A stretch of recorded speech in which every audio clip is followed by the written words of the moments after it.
আমাকে ছেড়ে দাও। ওয়াও, এটা কি জিনিস ওর হাতে? একটু খেয়ে দেখি তো। কি স্বাদ রে বাবা, পুরোই অমৃত। কি বললি? কিরিশ, কোথায় তুমি? জলদি আমাকে বাঁচাও। শালার দানব, মানুষদের ক্ষতি করিস। তোকে তো আজকে। কিরিশ কিরিশ, তুমি তো অনেক সুন্দর উঠতে পারো, আমাকেও একটু উঠতে শিখাও না। উঠতে শিখবা? হ্যাঁ। আচ্ছা, এই নাও, আর উড়ার চেষ্টা করো। আচ্ছা কিরিশ, এখনই করতেছি।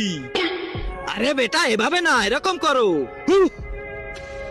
তার আগে আল্লাহকে ভালোবেসে থাকলে ভিডিওটাতে লাইক করে চ্যানেলটা সাবস্ক্রাইব করে দাও, আর যদি না করো তাহলে ভাববো তুমি আল্লাহকে ভালোই বাসো না। কমেন্টে বলে যাও আই লাভ আল্লাহ। বেটা, তোমাকে দিয়ে আজকে হবে না, তুমি অন্য একদিন ট্রাই করো।